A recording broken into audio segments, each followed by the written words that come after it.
name is Marcy Harris, and on behalf of Harvard Bookstore, I'd like to welcome you to tonight's event with Ryan Britt for a discussion of his book, Luke Skywalker Can't Read, and Other Geeky Truths.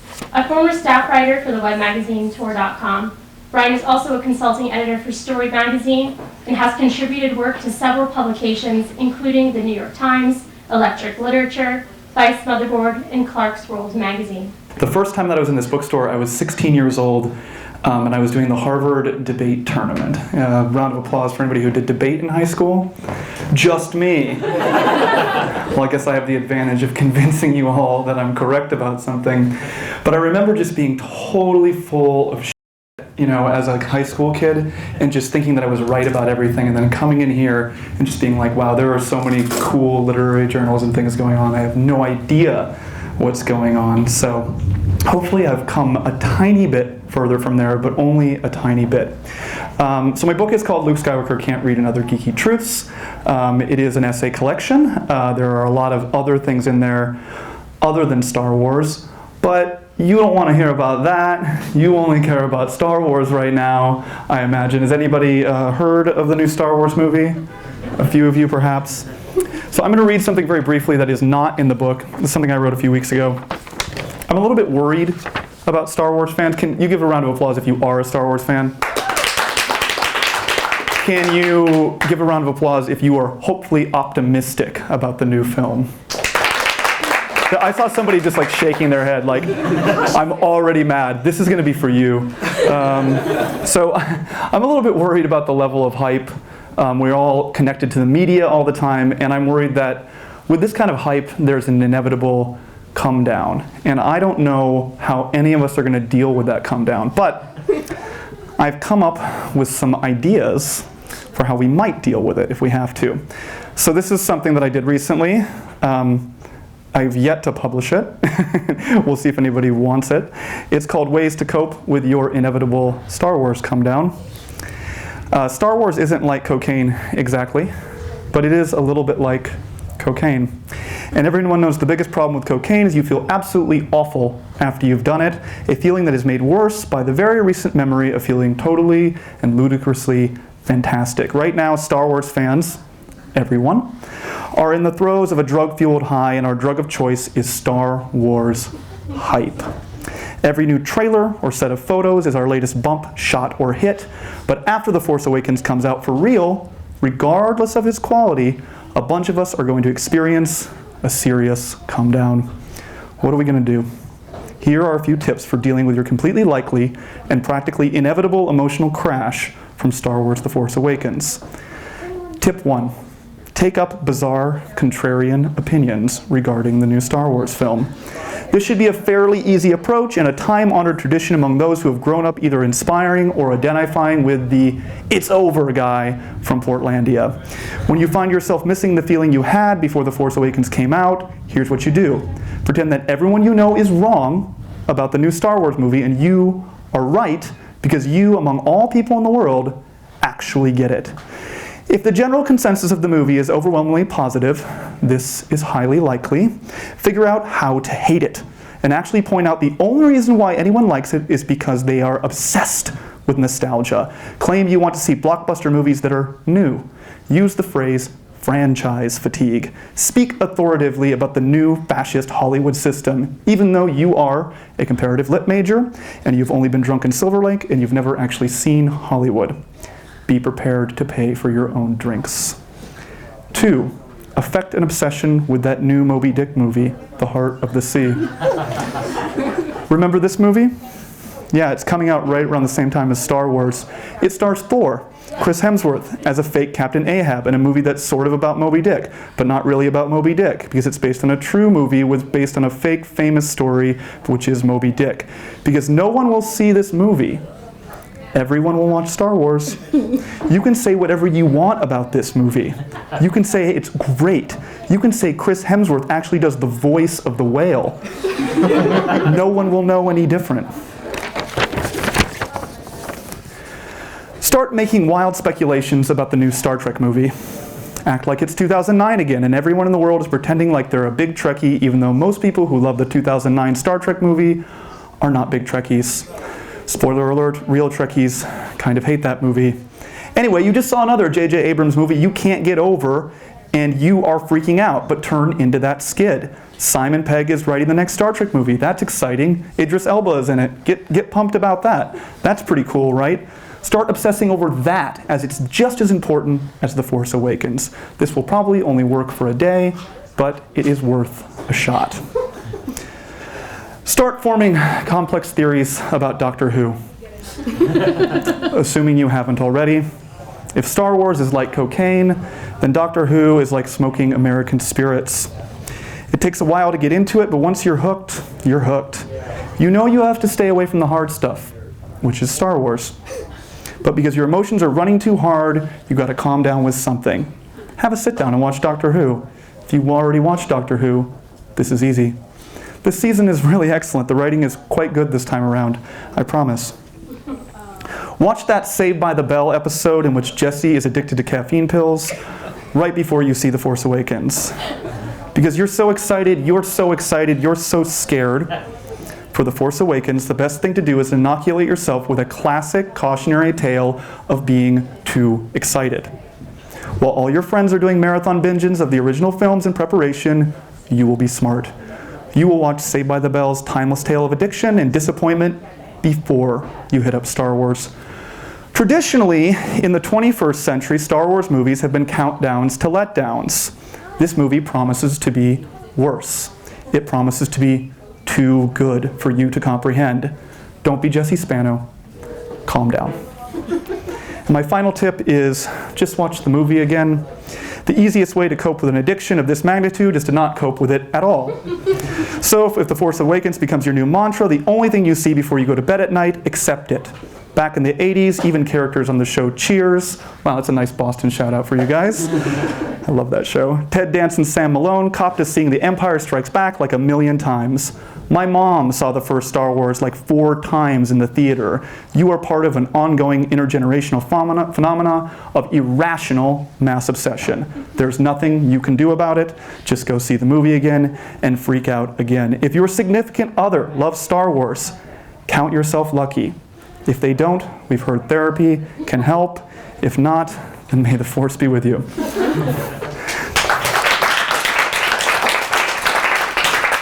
Okay, I'm going to read a little bit from the book.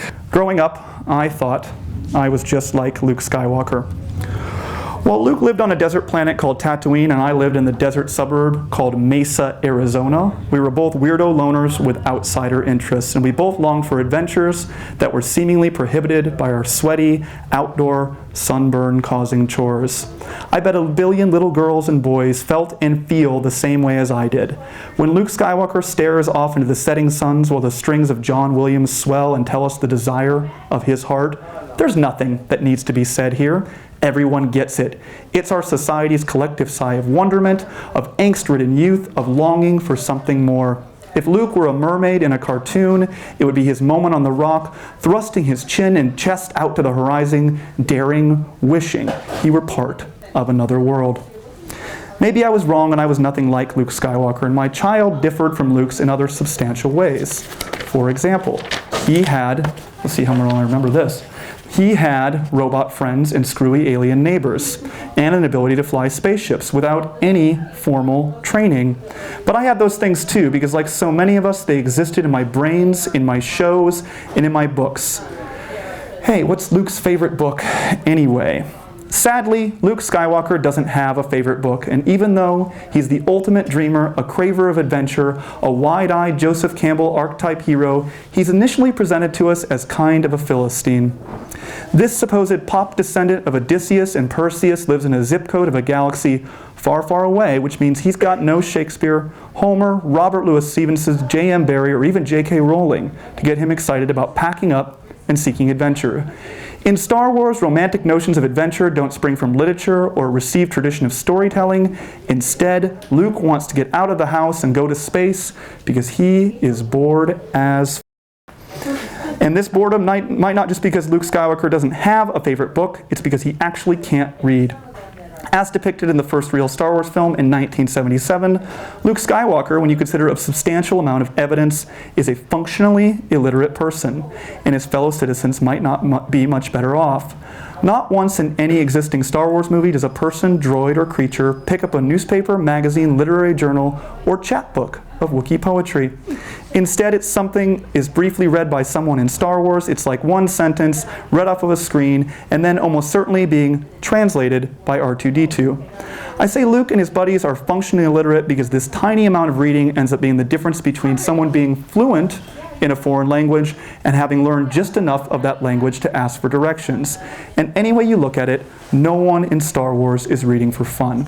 And then I talk a lot about other places where reading is equally sort of like looked down upon. For example, Hermione is the only bookish one of her friends, and everybody else just kind of rolls their eyes at reading.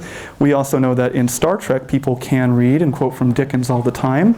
And if you've ever seen the movie Zardoz, you know that illiteracy is a huge problem there because Sean Connery goes on a murderous rampage after he randomly reads The Wizard of Oz in the library.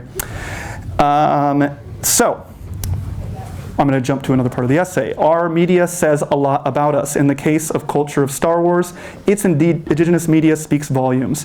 In the Star Wars film, there's utterly no reportage or journalism, which actually starts to make the possibility of widespread illiteracy more and more likely. In the prequel films, where a more democratic government is supposedly intact, there's a black hole of political news. In The Phantom Menace, we see floating little cameras bobbing around Natalie Portman in the Senate. But those cameras don't seem to be actually feeding this information anywhere. After watching all the Star Wars movies, we'll later figure out these security cameras aren't news cameras and they're just for security. Side note, in Revenge of the Sith, we find out these kinds of security recordings are just mostly to record unspeakable acts of horror, which Ewan McGregor watches after the fact. Who would presumably be watching the security feeds at the Galactic Senate or the Jedi Temple anyway? Rent-a-cops with low-yield lightsabers? What's the Star Wars version of a taser? It gets weirder when you realize that Natalie Portman is only there to talk to the Senate in person to plead her case because presumably no reputable news outlet has written about the blockade invasion of her entire planet. In the next two Star Wars prequels, we're fairly clued into the idea that the government is mostly manipulated by Palpatine, and as such, everything related to the Senate seems to be all about systematically curtailing basic rights and screwing up democratic mojo. But in The Phantom Menace, right at the reported start of the saga, before Palps takes over and becomes a liberty-hating, zap-faced monster, it looks like we're already dealing with a closed, secretive government. Because if you get rid of the journalists, it seems like you wouldn't even need the dark side of the Force to manipulate everyone. Samuel L. and Yoda sit around and talk a lot in these movies about how the dark side clouds everything, but I think what we're alluding to here might be a giant information gap which could be filled by a newspaper. But wait, you might be saying, people in Star Wars can totally read. This is because you, like me, maybe love these films. And as such, know for a fact, there are those little scenes which R2 sends little messages for Luke to read on his screen. There's writing on the tractor beam controls too, and people in the ships are looking at buttons with letters on them. We've got to talk about this. We've got to talk about Erebus, which is somewhere right now a hardcore fan is saying out loud at the top of their lungs, this is the official language of Star Wars. Erebus, like most things involved with explaining Star Wars, is a retroactive invention, and it certainly wasn't created by George Lucas. In the original version of A New Hope, the tractor beam controls that Obi-Wan tampers with have the English words tractor beam printed underneath them. But in the 1997 restored special and technically canonical version of the film, tractor beam has been replaced by characters that, according to many, are letters in Erebus alphabet. Indeed, in the trailer for the brand new Star Wars film, The Force Awakens, we see a pilot with writing on his flight suit, which hardcore fans have confirmed is Erebus. And the words, which translated say pull to inflate. And I talk a little bit about the history of Erebus and the guy who created it, the guy who made it canon, John Hazlitt. And then we talk a little bit about Star Wars books. Ironically or not, here on our planet, there are probably more hours devoted to the reading of Star Wars books than the watching of Star Wars movies. In the pages of many of these stories, you may believe that you found evidence that directly contradicts my theory of functional literacy. But then again, these books and comics also contradict each other about a whole lot of other stuff, including what Jabba the Hutt looks like, what Luke Skywalker's mom's name really was, not Natalie Portman, and whether or not anyone is allowed to have a pink lightsaber. But let's say it doesn't matter. Let's say Hazlitt is right. Let's say Erebus is the predominant written language in the Star Wars galaxy. Let's say there's a long, detailed historical account of how it came to be. Let's say the vast majority of this research, half of which created itself, but whatever, is correct. It still doesn't mean that I'm wrong about functional illiteracy. I'm not denying there wasn't a written language in this fictional galaxy at some point. I'm simply asserting that the evidence seems to indicate that most people aren't reading. I think that's because they can't, or because their reading comprehension is very limited. Even in the cases of limited reading, the letters, maybe Arabic, and pieces of writing are directly related to tasks. Pilots for the Empire or clones for the Republic are probably functionally literate because they go through some kind of training academy. However, I think the larger sample evidence we get suggests a culture more reliant on technology and droids than you might think. Luke's ability to read a little bit of droid speak from a screen is, as I mentioned, totally analogous to a person who just gets enough of a foreign language to get by. The person in control of this exchange, the one putting up with Luke's crappy reading skills, is R2-D2. The overall literacy and education in Star Wars is very catch-as-catch-can. Han can understand Chewbacca because he needs to. Luke figures out how to fly a spaceship from raising T-16 through Beggar's Canyon. Anakin intuits how to build both a pod racer and C-3PO as a little kid because he's magic. Everything awesome that anyone does in Star Wars is slop, with the most exceptional characters accidentally getting enough of a spark of information to become epically heroic. And the people they're liberating are ignorant and disenfranchised as a result of generations and generations of illiteracy and decline of information exchange. We don't need to go too far out of the Skywalker family for proof either. I'll jump ahead just a little bit to the end. We talk about when the Star Wars people got rid of text and started using other things. In a way, Star Wars presents a way we get by if widespread illiteracy actually became a fact of life. In our own culture, pictograms and emojis often replace words on traffic signs, on restroom doors, in text, etc. And I learned after this book came out that the word of the year this year, according to Oxford Dictionary, was the crying emoji. Didn't know that was going to happen. The buttons being pressed by the Death Star control room workers might not even be letters at all. They might be pictograms representing different functions, functions like death ray blast or trash compact. Plus, how could those guys read anything in those helmets anyway? This isn't to say that there isn't an elite class of people who can read. The more educated people like the Jedi Knights can probably read and maybe even write. But their record-keeping system seems to be obscenely reliant on video-style data rather than text. In Attack of the Clones, Obi-Wan goes to the Jedi Library, but this research facility seems to be less about books and more about pretty colors, interactive holograph maps, etc. Obi-Wan basically walks into the library and asks for the interactive games rather than the books. Even a character as wise and supposedly awesome as Obi-Wan doesn't do all that much reading. One invention of the expanded universe, specifically the Dark Horse comics, was the idea that the ancient Jedi Knights, recorded their stuff in little holograms called holocrons. This adds another piece of evidence to the history of Star Wars functional literacy, because it seems to prove that a switch from written communication to visual and audio media has been underway for a long time in this galaxy. The predilection of the Jedi to have a bias against reading for pleasure can be found in the pages of an old comic series, The Tales of the Jedi. Supposedly some 5,000 years before real Star Wars, a quirky little Jedi Knight named Udon is really digging reading old scrolls and ancient records, and gets chastised by his Jedi Master who says, "You would be content to spend your life in the company of scrolls and documents, but a Jedi Knight has other responsibilities, other duties." Like I said, there was a written language and written documents, but through bias or new technology, the tendency to rely on this media went away. If we use the basic reductive interpretation of Marshall McLuhan's axiom, the medium is the message, then the medium of the Jedi holocron seems to send the message that recorded verbal information is preferable to the craft of writing. These days, on Earth, a game of telephone can spread non-facts quickly through social media. Star Wars has this game of telephone without the reading. When Palpatine ominously takes over the government in Revenge of the Sith by raising his hands like he's Tom Petty at a concert playing Learning to Fly, everyone goes along with him because he's an influencer. Palpatine verbally tweets, "The Jedi tried to kill me," and everyone is like, "Wow, bummer." And it's not just because they're too lazy to read the original documents, there aren't any, and even if they were, they couldn't. In this scene, Natalie Portman points out that liberty dies with thunderous applause. But really, their liberty is dying because most of them are powerless and disenfranchised. Most of the surviving characters at the end of the prequels are the bad guys, and they can probably read. And if the Jedi seem to be the most educated people in the prequels, all that changes when they're systematically murdered. The easy analogy would be a real-life government going down and burning all the colleges and schools and killing all the teachers.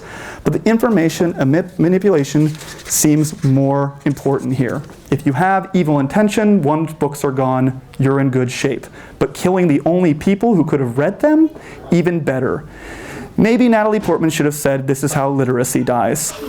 Weirdly or not, the godpapa of Star Wars, George Lucas, actually intended for this to be a paperless universe.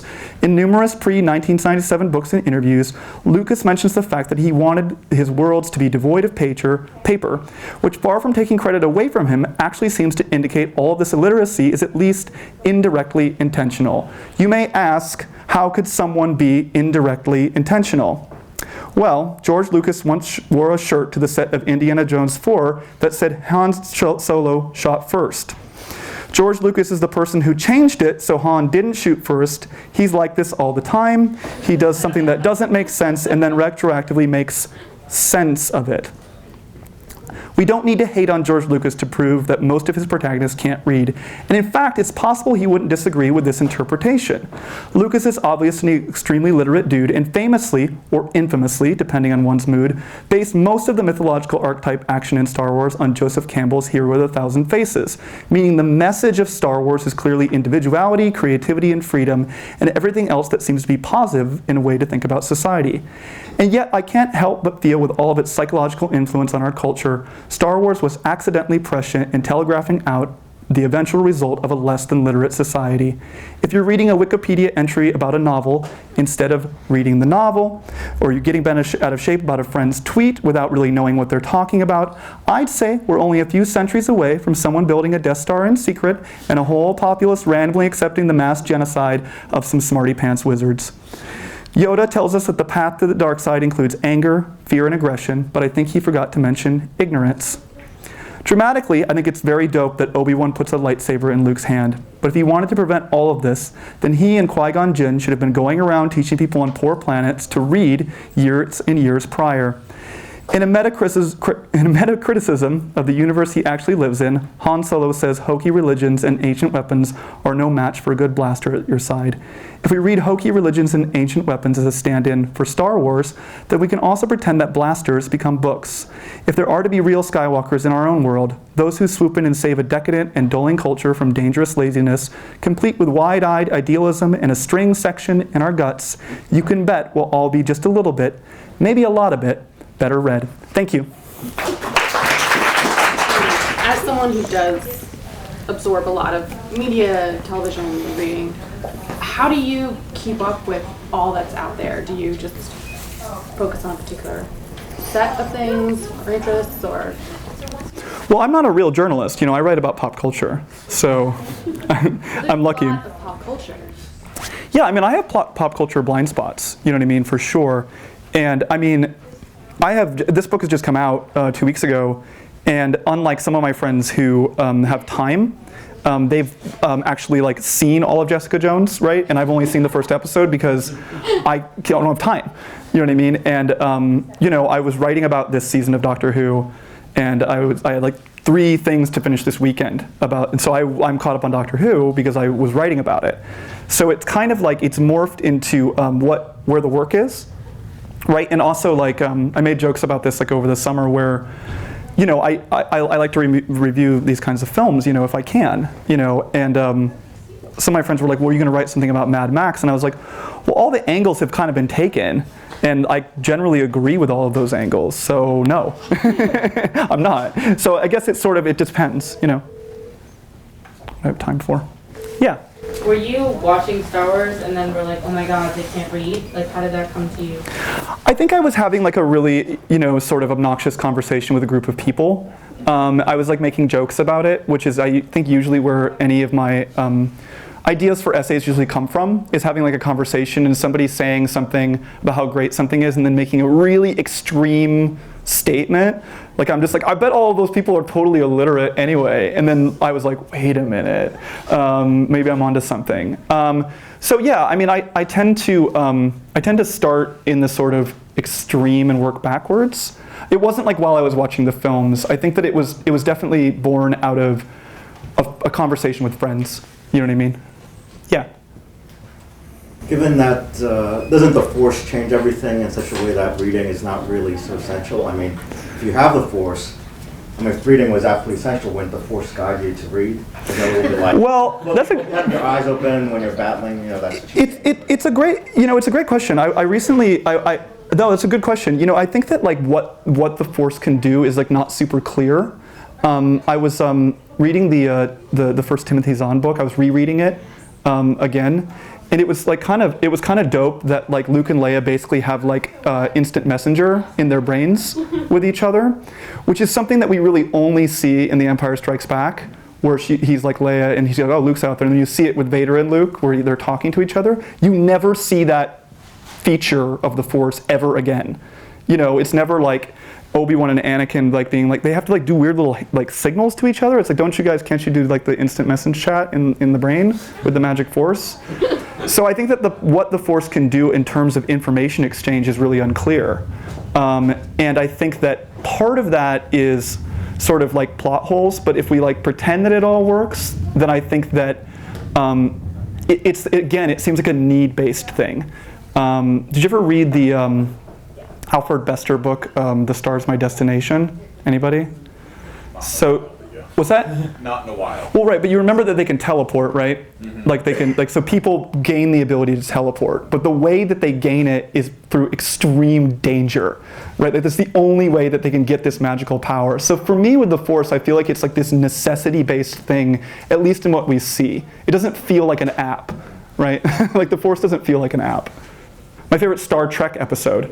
No, that's great. I love Star Trek. There's a lot about Star Trek in the book. My favorite Star Trek episode is an episode of the 60s show, which is called A Taste of Armageddon.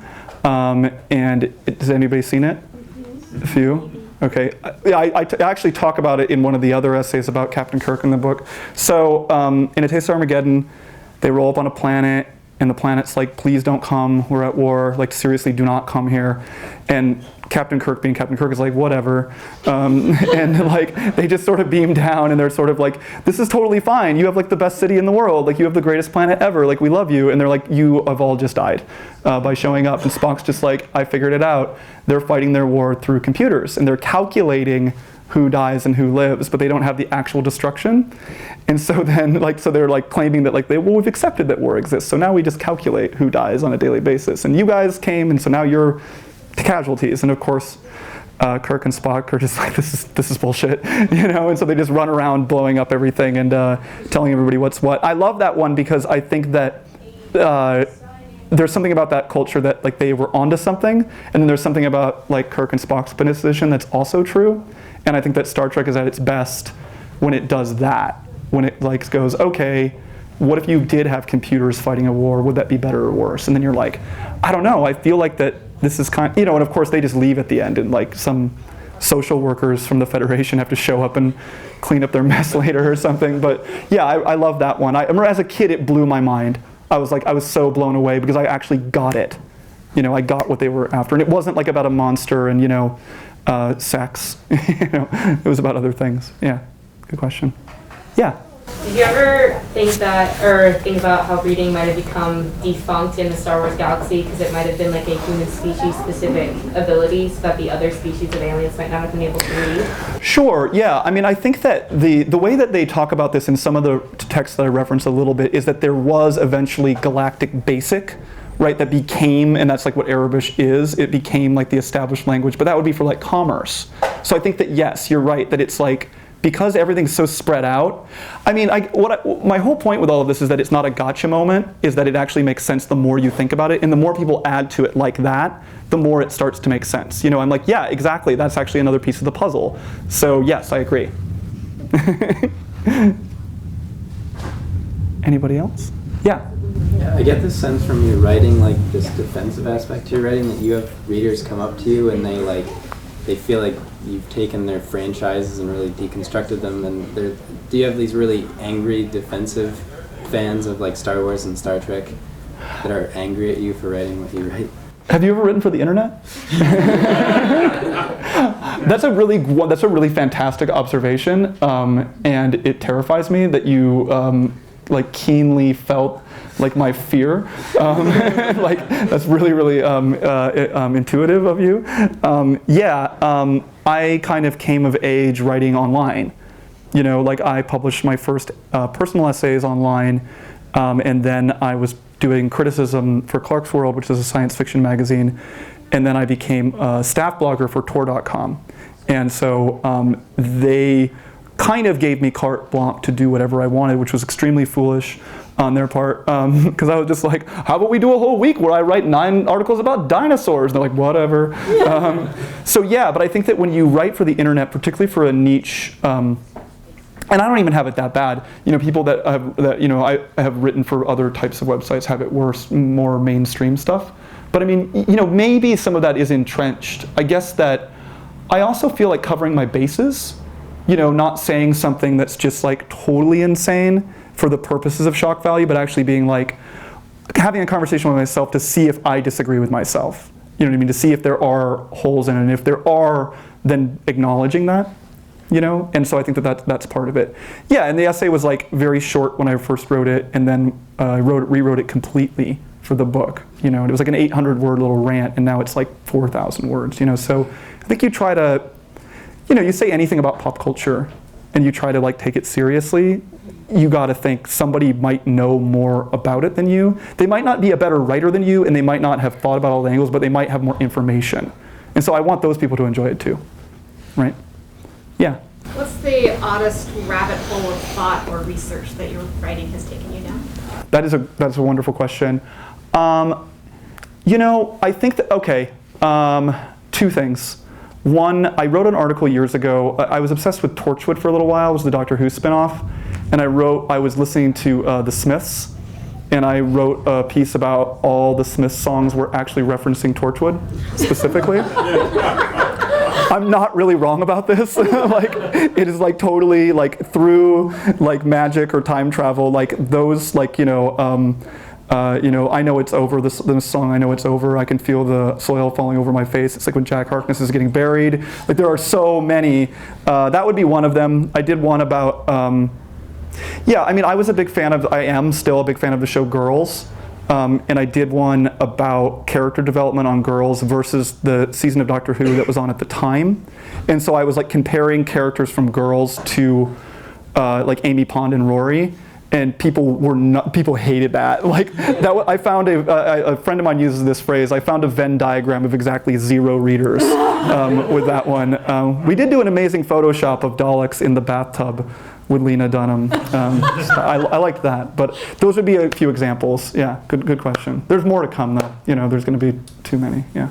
Do you have any like personal sort of granulified theories that connect characters that don't belong together? Like, I read in your book that you kind of for fun came up with a play that connected Star Wars and Indiana Jones continuity. Do you have anything that does a lot of worlds? Oh, I like that. A lot of worlds, probably not. I think that in the back of my mind, I'm working on one because, you know, I talk about how I am pen pals with Nick Meyer, who directed The Wrath of Khan. And I talked to him years ago about Sherlock Holmes, and I was just like, okay, so Spock says an ancestor of his maintained Spock is half human. That's Sherlock Holmes, so that means that that's in the same fictional universe, right? And Nicholas Meyer is like, uh-huh. And I'm like, so Spock's like maternal ancestor is Irene Adler, and he's like, yes. And so I'm like, okay, so Star Trek and Sherlock Holmes are the same thing. That's great. And in my head, I guess that like I would love to connect, like, and then in my mind, Sherlock Holmes also connects to like Edith Wharton novels. Like that also can, like, I feel like the Age of Innocence, when I read it for the first time like 6 years ago, I was like, wait, there's not going to be a murder in this? Like, is Sherlock Holmes not going to appear in this novel? And so in my mind, I'm like, Sherlock Holmes definitely appears in that. It's a good question. I would love to do something like that. As a kid, I bet I did it more. Yeah. You know, as a kid, I remember thinking that Highlander was connected to Star Wars, right? Like that was they were the descendants of the Jedi. because of the swords. You know, like this wasn't a well thought out theory. You know, it didn't really match up. But I think the second movie confused me, you know, because they were in outer space in that one. Yeah, good question though. Yeah. When you write about movies, does it make it harder to enjoy them when you're watching them? I mean, are you thinking of like what you could write when you're seeing it? Is it different from being a normal person? Yeah, you know, yes and no. Because sometimes I feel like it makes me a little bit more generous. Because I think that you start to think, okay, what would be my sort of knee-jerk to this? And then see if there's another, like, and so I end up finding myself liking unpopular films. Like Interstellar, for example, I really liked. And I really liked, what's the other one that everyone hated? I didn't like Prometheus, but I defended aspects of it because I thought that there was just nothing else that was like it that year. And I thought it was really interesting and I thought it was really beautiful. And I'm like, if it was just about Michael Fassbender and the robot, everyone would have loved it. You know what I mean? And if it was just about Charlize Theron with a flamethrower, everyone would have loved it, which is true because of Mad Max Fury Road. That we've proven that's true. And that's not a bad thing, by the way. Yeah, you know, like Spectre, I saw the new Bond film, you know, and I had a hard time with it because I was reviewing it. And I had just read some of the novels and I was just sort of like ready. It was tough, you know, so it's every once in a while.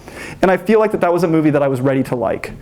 When I have a neutral feeling, it's actually usually better. Because then if it's bad, I don't really mind because there's so much to talk about.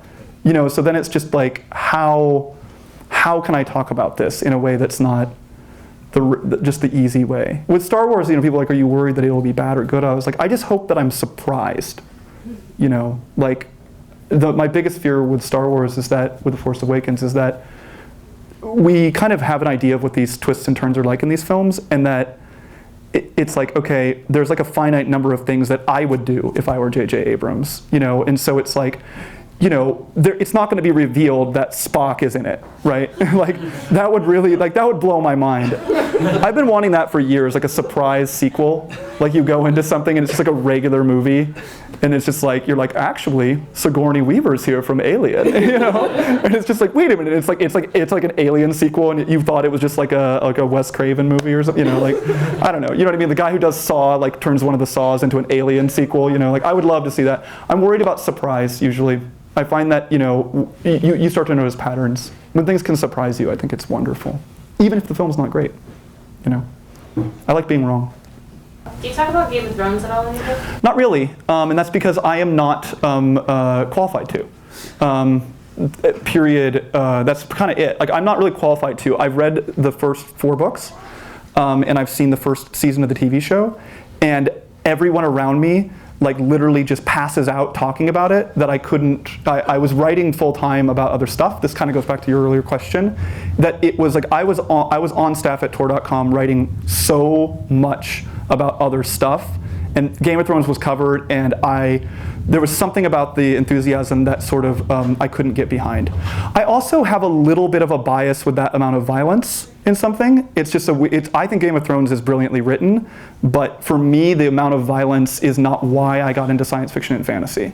And I can't, I don't know. There's something about it. I know what's going to happen is like it's going to be 2 years from now, and I'm going to call you up and I'm going to be like, you know, Game of Thrones is really good. I'm sorry what I said. You know, right now it's just like a headspace thing. It's a bandwidth issue. So there, I mention it because I mention it in a few of the essays as part of a larger acceptance of fantasy, which I think is really interesting. And I think that what Martin has done is bring realism to fantasy in a way that, you know, perhaps wasn't done before Tolkien or after, you know, at least in the mainstream. And so I talk about it when I write about geek culture at large, but I don't have any theories about it. You know what I mean?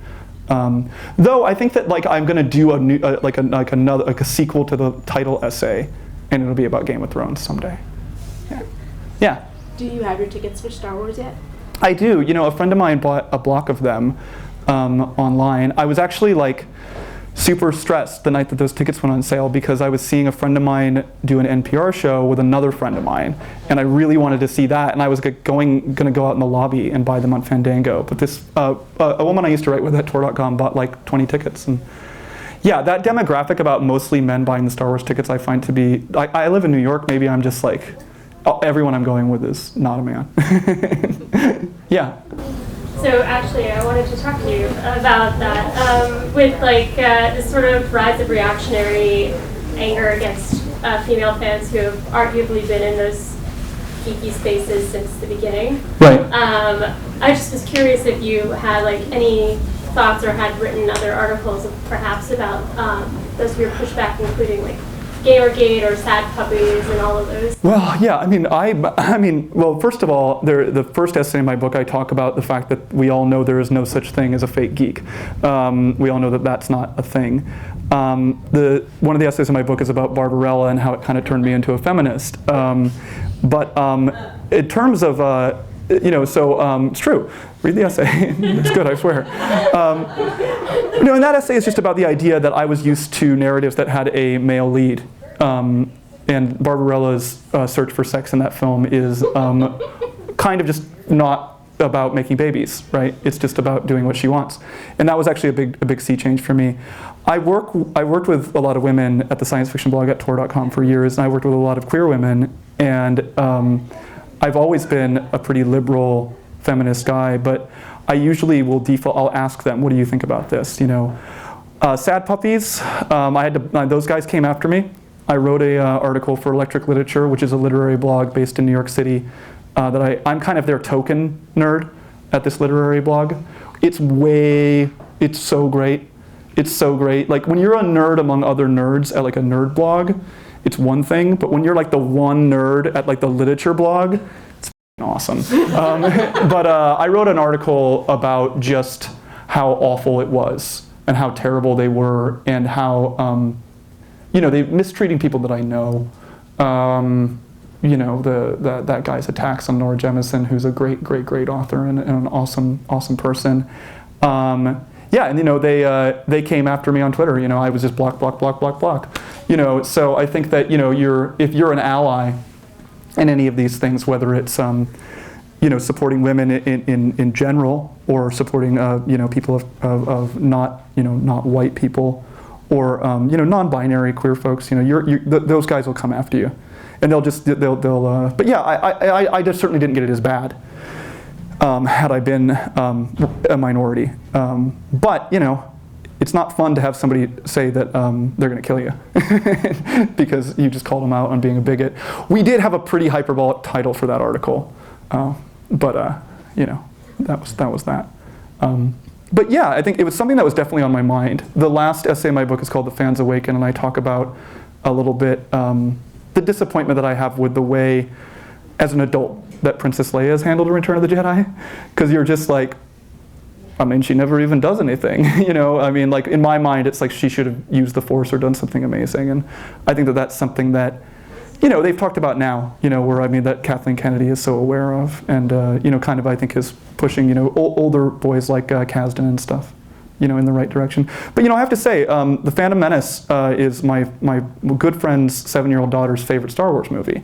And if you think about it, it makes a lot of sense. Natalie Portman is kind of the main character of that film. And that's something that we forget about when we criticize that film. So it's in the same way people defended Jupiter Ascending, which is not a film I liked, I wanted to like, but friends of mine defended it on the sort of feminist ground, and I got it. And I think that The Phantom Menace, you could think about that way too, in a way that is more of a feminist film than Return of the Jedi. So there's a lot of aspects on that. Well, one more, and then we'll do some trivia. Yeah. I was curious, when you write a review for a movie, do you tend to insulate yourself after you see the movie to try not to get other people's opinions to contaminate your review, or do you reach out and connect with a lot of people and get that input? If it's a straight review, I'll definitely insulate myself. If I'm writing an article about something else, I wrote an article, with television, sometimes you want to see what other critics are saying if you're trying to make a larger point. I just wrote a piece about, I'm just thinking about things that are on my mind right now. So I was just writing a piece about the final season finale of Doctor Who, and so I was curious to see what a few other, I wasn't a review though, so it was like an essay making a larger point that I thought was a theme that was going on. And then so that was nice to have other colleagues out there and say, well, this person said this and this person said that, and I was sort of curious about that. But if it's a straight review, yeah, absolutely not. I won't review it. I won't read. Jurassic World, I kind of knew what I was gonna say. You know what I mean? Good question though. We want to do some trivia? Okay, so the way this is going to work, Doctor Who, Star Trek, Star Wars. First 3 people to stump me get a free book. You said you do Harry Potter trivia? Sure, why not? How old were his parents when they died? Are Harry Potter's parents the same age? They probably are, unless somebody got held back. I want to believe that James Potter got held back. Side note, like, does anybody else think that there was another storyline planned out for James Potter that got dropped? Because it just seems like he was going some kind of route where he was going to be like a total Anakin Skywalker, and then he's just like, he was just kind of a jerk, and then he mellowed out. Such a, how old were they? Harry is a baby. They probably got busy right after Hogwarts. At Hogwarts, probably. I'm going to say they were 22. They're 21. Oh, well, that's fantastic. That's great. This is what we wanted. Yay. See, the idea behind this wasn't me. This is why I just asked something hard. Because the idea wasn't behind this to be like, booyah, like I want to give out free books. Like, it's like, Really good guess, though. It stuck with me when I read the books because they were so freaking young. Well, About the concept of they died in a war and like. And he was a year old. Yeah, so they were young. My parents were married when they were 22, and so I think that's why I stuck to that. And then my mom recently regaled me with seeing Star Wars when she was 26, and like being like drinking like on the street, waiting to see it. I was just like, wow, you guys had the most rowdy Star Wars viewing ever. My mom thinks she's like OG Star Wars. Like she's just like, no, we're the original fans. You don't get it. You don't understand. So awesome. Yeah, good question. The name of the love theme in Attack of the Clones? Across the Stars. Okay. Yeah. I love that. I love that composition. That's the best part. Yeah, that's the other thing about the prequels. You forget all that great music that John Williams wrote for it. People lost their minds when Duel of the Fates came out as a radio single. What were the punishments for the Family of Blood? He makes one of them a scarecrow. He puts one of them in a mirror. And he makes another one of them work at Walmart as a greeter. I don't remember the other one. I don't know. I don't remember. I got 2 though, right? Yeah. So what was the other one? Wasn't it falling constantly into a pit? Oh, you guys really, this is my first book event not in New York. And then I'm going on the road in January. And so I was super nervous, and you guys were really, really sweet, and I really appreciate that. So thank you so much. And hang out for a little bit. Yay! Writing needs us more than we need it. Like chess, neoclassical architecture, and religion, it is a thing that feeds on consciousness. It requires the human mind in order to survive and propagate.